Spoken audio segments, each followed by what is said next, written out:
GMO.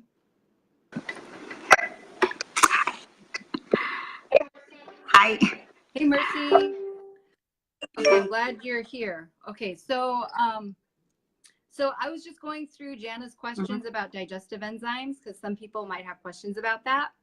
And digestive enzymes are very helpful because some people are not able to produce these things.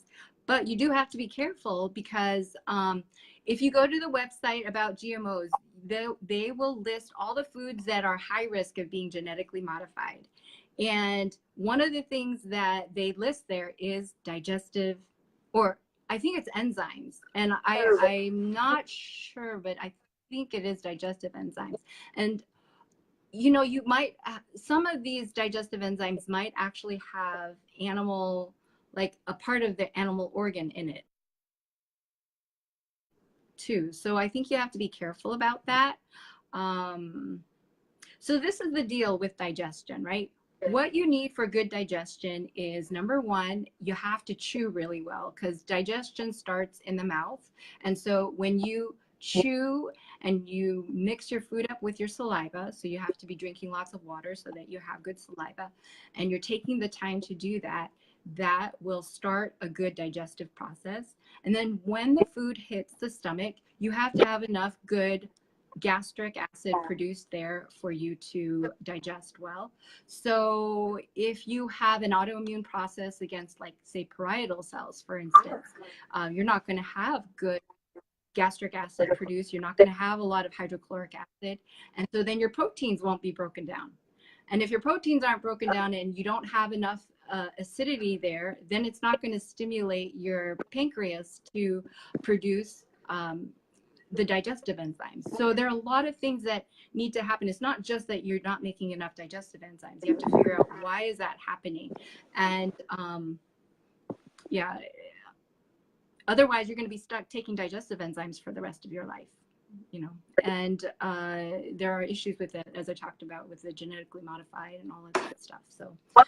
So welcome, Mercy. I'm so glad you're here. Sorry about the technical difficulties.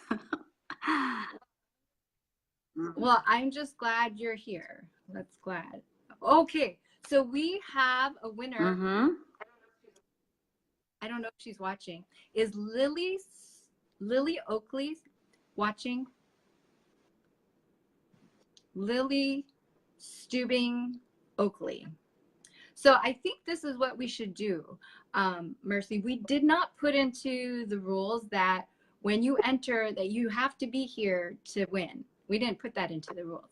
So I think we should have 2 books to give away, okay? I think we should have one for whoever we draw here, because we didn't make that a rule. And then I think we should have another book for whoever is watching that wins, okay? Okay, so Liz, can you draw it one more time? One more time. And hopefully it's somebody who's actually watching, okay?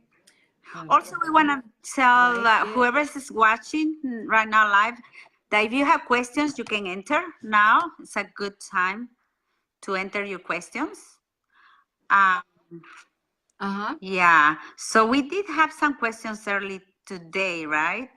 It's about the sprouting beans.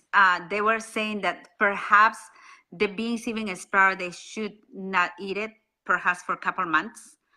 And so what we said is like we noticed that people do tolerate it, sprouted beans. Not all of them, perhaps, but most of them or some of them. And we rely on the beans for protein since we stopped eating the nuts and the grains, right, temporarily. So that was. Oh, yeah. Yeah. So someone had a question because they were saying that, you know, they had heard that when you have leaky gut, that even beans can be hard on the digestive system. And so, you know, if you go to the paleo community, they will say that you should not be eating grains and you should not be eating nuts. And so and I think, wait, they say grains, nuts, as well as beans. That's the paleo community, right? And so, I have found personally that there are certain beans that I can tolerate and there are certain beans that I can't, even when I sprout them. And I've been experimenting with sprouting garbanzos, for instance, and I'm not sure if, you know, I've been testing it out, but it seems like my arthritis acts up when I do the garbanzos, even sprouted. So I think that all of these things help. You know, when you soak, it helps decrease your lectins. When you sprout, it further decreases the lectins and improves nutrient availability. But everybody is different. And so there might be certain foods that agree with you and certain foods that don't. And so you kind of just have to figure it out for yourself as you go too. But what we have found is that when you take care of the major players, for instance, that being the animal-based proteins, right? And some of these other things that are more difficult on digestion, when you take care of those major players, that you're able to tolerate some of these other foods that maybe you were told with certain food sensitivity tests that you are sensitive to. So you might be able to tolerate them a little bit better than someone might who is not adopting the whole diet thing.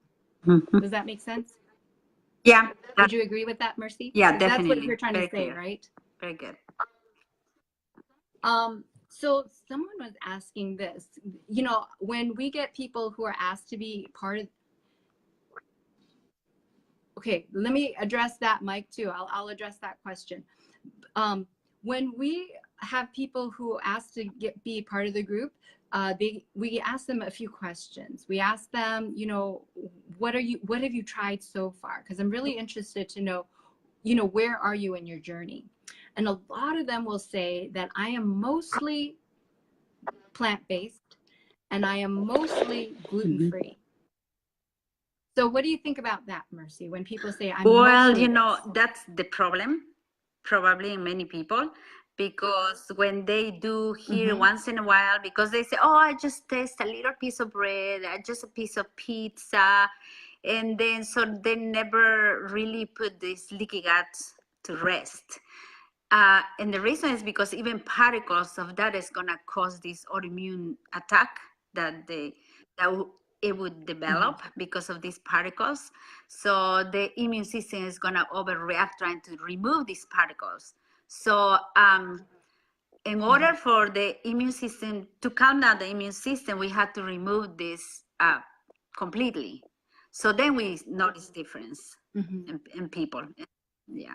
Yeah. So, you know, if you look at some of the videos that I posted early on last year when I first started this Facebook page, I posted a video of Kim Eckelmeyer. And Kim had been diagnosed with first MS because she was having all these neurological symptoms, pain, and like electricity type of feelings, and I can't remember if she also had weakness or that kind of thing, but initially that's what she was diagnosed with. And then she went to another physician and they diagnosed her with Lyme disease. And I asked her what had she been doing up until the point where she actually started getting better.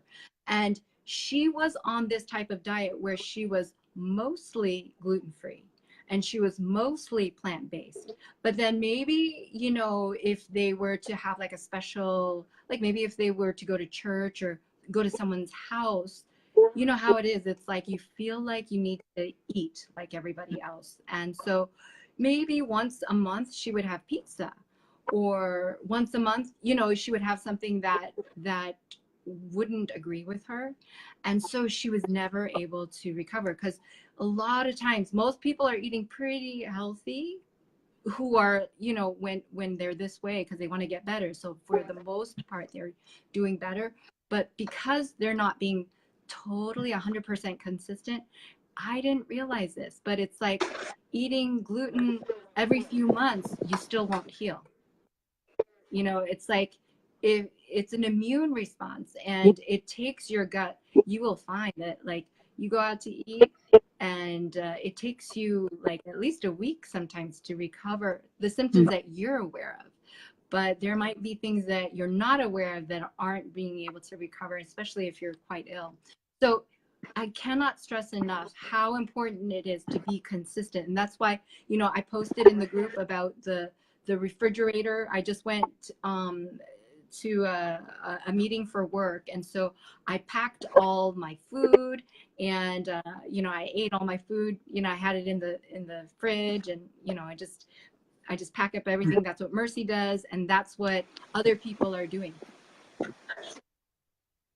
So, oh, Kim Eckelmeyer, Kim, we just talked about you and how you recovered when you were consistent with your diet, you know, and because before you were doing, you know, most of the time, because we were talking about how most people are saying that, you know, they're mostly vegan or they're mostly plant-based and they're mostly gluten-free and they're still not getting better. And so we're just talking about the importance of consistency.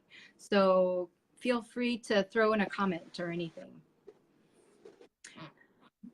Mike Kruger asked, if you eat something and it causes bloating and gas, does that mean that you should eliminate that food? That's a good question.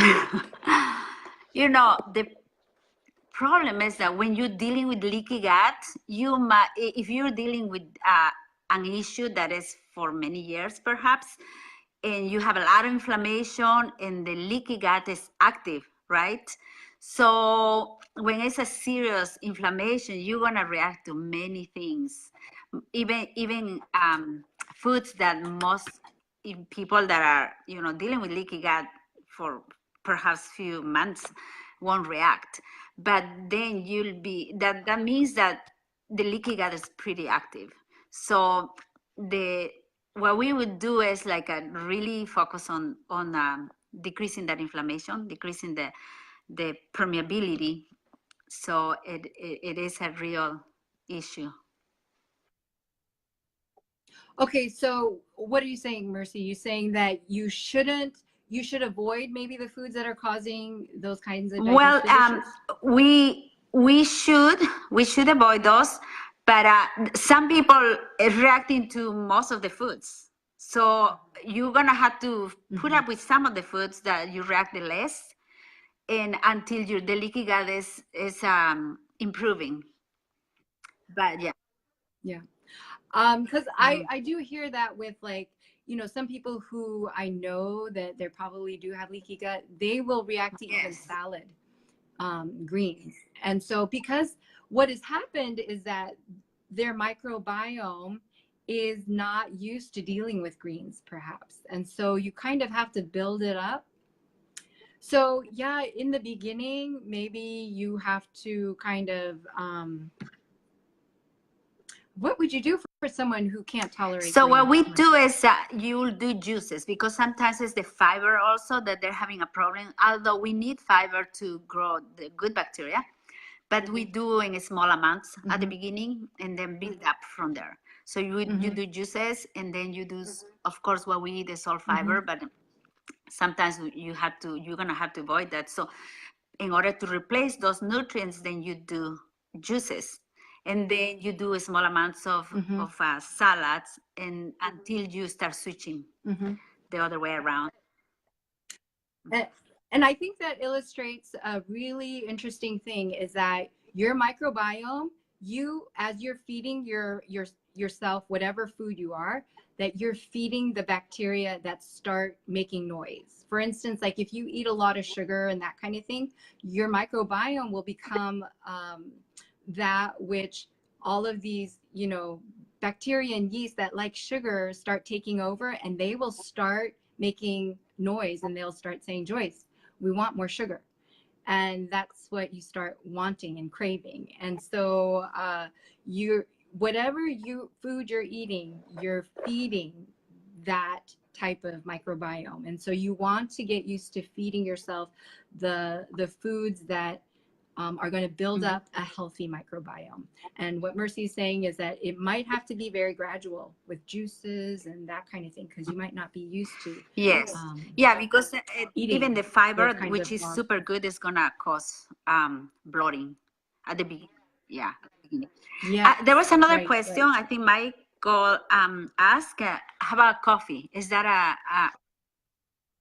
Oh, that's Mila who asked about that. Okay, so can I just tell you who won the cookbook? Okay, because I told you it was Lily Oakley, and but she's not here, right? So we will send her a cookbook, but we wanted to draw somebody who is actually here. And actually, you know who won is Mike Hey, Cougar. Mike. So Yay, Mike. Mike! Congratulations.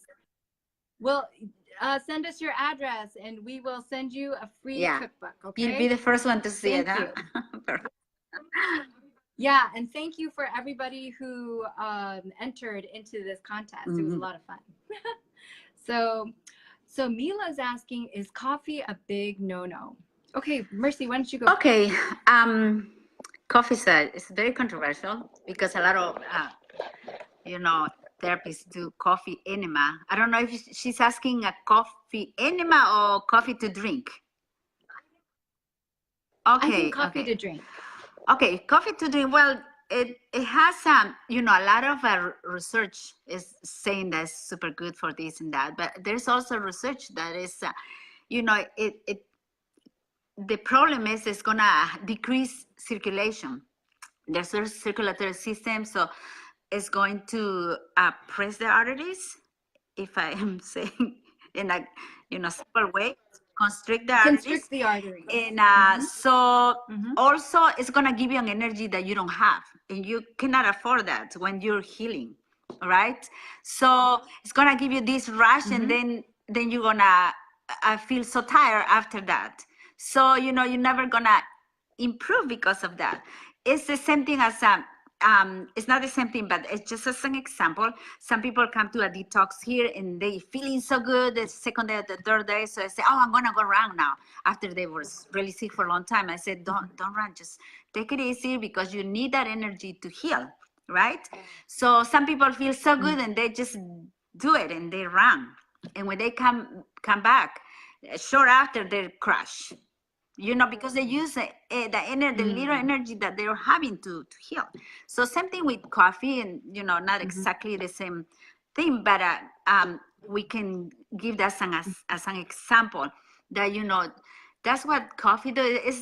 It's many other things too, right, Joyce? You did some classes on that when you came to this. Yeah, so the issue with coffee is that as Mercy was saying, it's like this false sense of energy that is not true, right? Because you're taking it because you actually don't have that energy a lot of times, or maybe it's just because you want that feel good feeling. So there are a few issues as far as coffee is concerned. One of them is that if you look at the basic science research and the physiology of how it works, as Mercy was saying, that it constricts your blood vessels, that it may cause you to actually lose these minerals that are so valuable, that are so precious, right? That it causes you to pee out your calcium and those types of things. And so at a physiologic level, I think the research doesn't support drinking coffee. Now, when they look at epidemiological studies, that's where they're pulling this information that coffee might be good. It might help with dementia, and it might help with some of these other things. And so it's really interesting how science tends to gravitate towards things. Like, we tend to think of science as being unbiased, but I think, the older we get, we all realize that it's not true. Scientists are just as biased as other people. And I was super happy, like when I was, hearing this research about, how chocolate and coffee and wine, how it might actually be good for you. I was like, wow, that sounds really interesting, right? Because those are foods that people really enjoy partaking of. But I think we have to be careful because they're looking at epidemiological studies. And whenever you're looking at a large population-based study, you cannot draw cause and effect from that.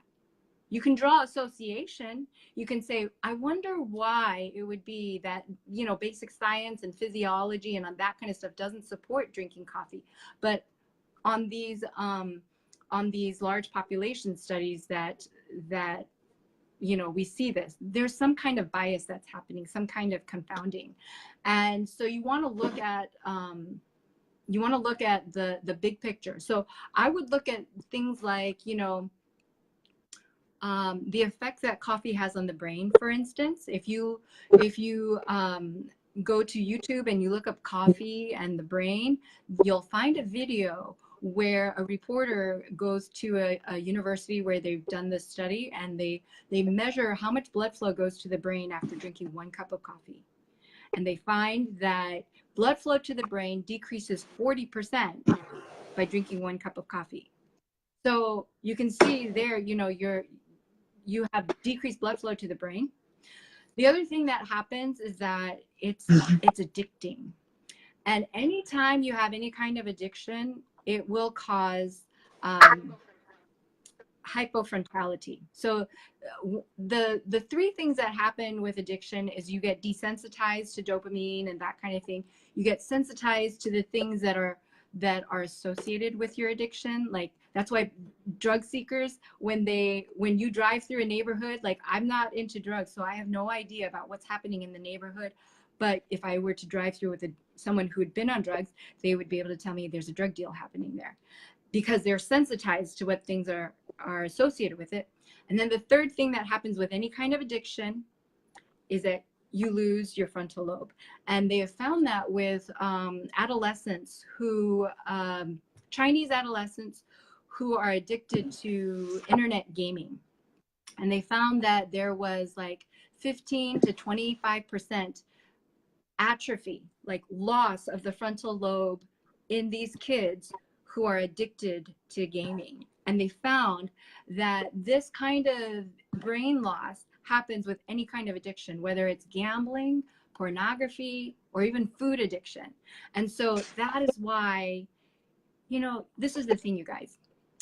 You guys know that we believe, we're believers. Like, we believe in God and a higher power, and that there are forces in the universe, good forces, evil forces. We believe in all of that kind of stuff, right? And so I'm always trying to think, whenever there's something that is really popular that everybody loves and everything like that, you have to try to figure out, like, what's at stake here, and usually a lot of these things, when it involves the frontal lobe, which is the seat of your spirituality and the seat of your willpower and the seat of your decision-making power and all that kind of stuff, you have to really question whether that's something you want to do. And so anything that involves an addiction, we're all addicted to things that cause us harm a lot of times. And so anything that causes an addiction that's really obvious out there, Also, there was a study that showed that coffee in the relationship of type 1 diabetes. So that's autoimmune disorder. So it has an adverse. Yeah, coffee definitely with diabetes. Dr. Wes Youngberg will say that it will contribute to blood sugar issues. Thank you. Okay. Type 1 diabetes. So type 1 diabetes. So that's an autoimmune disorder. So we definitely said, if you have autoimmune disorder, not to drink coffee. Also, another thing is a lot of people ask about the coffee enema, right? Because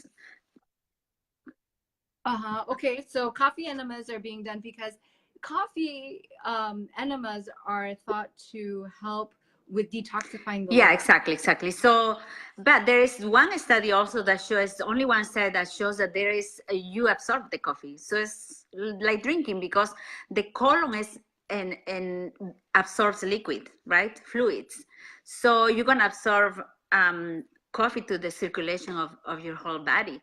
So you're gonna have the effects also as drinking coffee. That's why, coffee is kind of, when people have headaches or pain, they drink coffee and the pain goes away, right? So it's a temporary thing. And so that's why people feel better after the coffee, but it's an addiction. And so it's really causing other problems.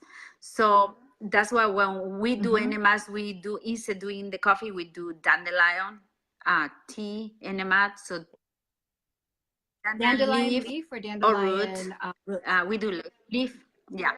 Because Because, and that's based upon what? Because Why do you do it with dandelion? dandelion has an effect in the liver.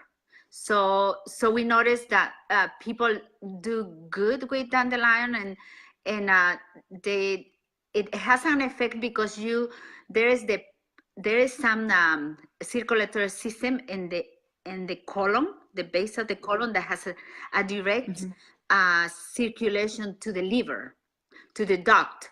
So when you do the enemas, it's gonna have an effect in the liver. So you're gonna have the effect of the coffee, but without having those side effects. Now this is something that maybe people aren't familiar with doing, though, is an enema. Yeah, that's not.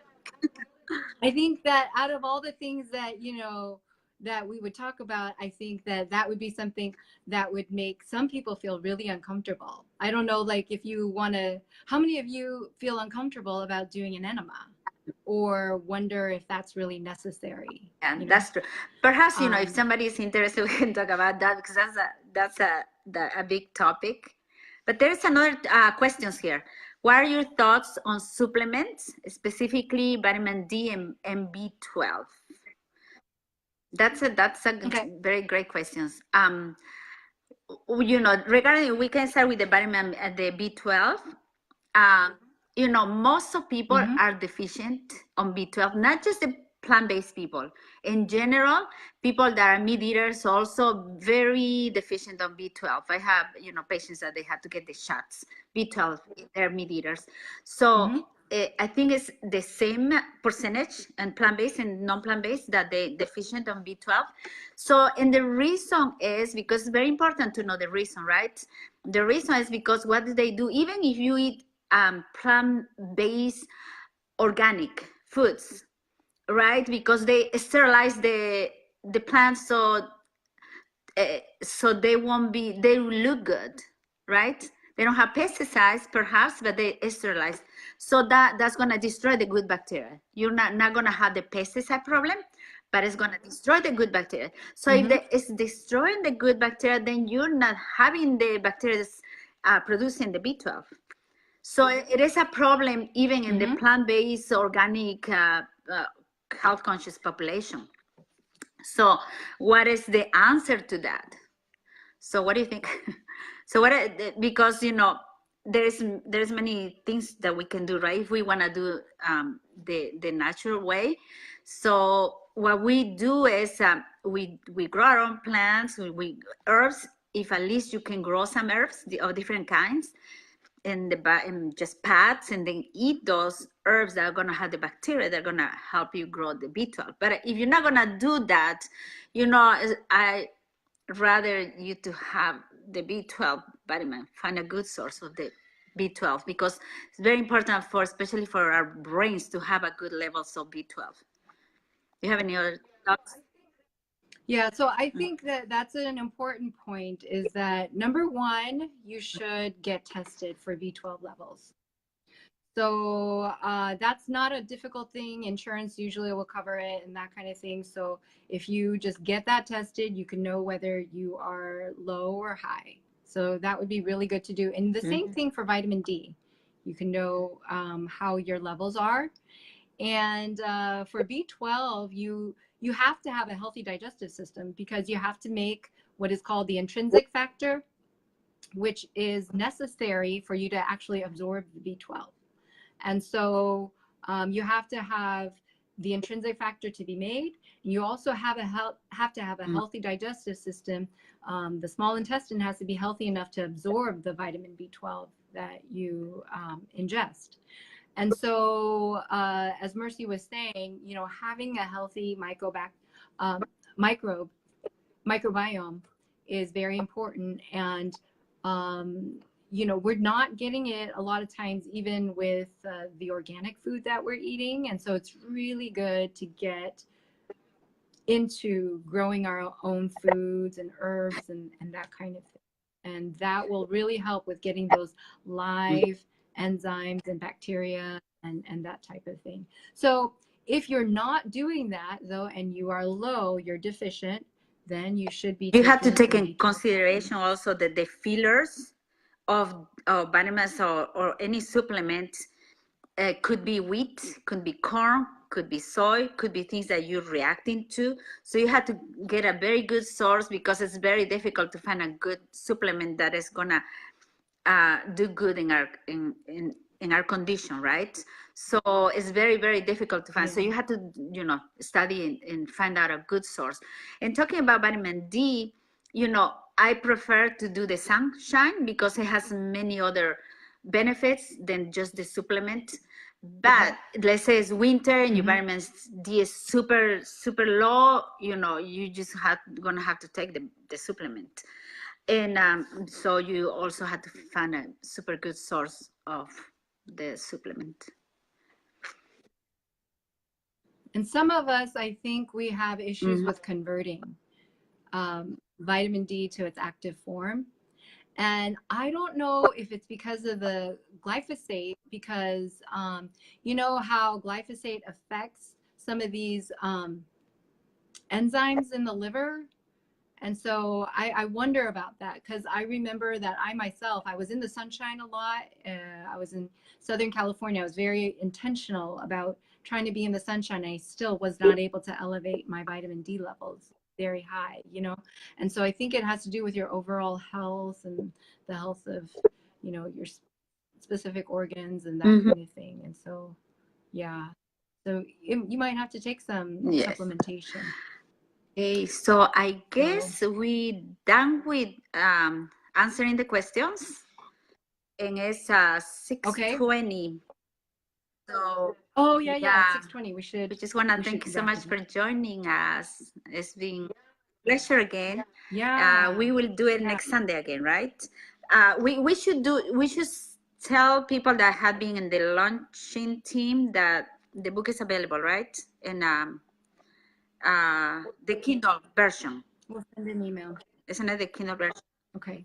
And when is the book gonna be available for the general population? I think in about a week or so. We're getting closer. Okay, awesome. So, hey, but everybody, I really appreciate the questions, and I appreciate you know, those of you who are in the group and you know, interacting and everything. It's so helpful for us, because then we kind of know what questions are out there and what to answer and everything like that. So I hope it's been helpful for you. And yeah, I hope you have a great night. Happy Easter, and have a wonderful time with your families, whatever you're doing tonight. Thank you. And thank you for watching.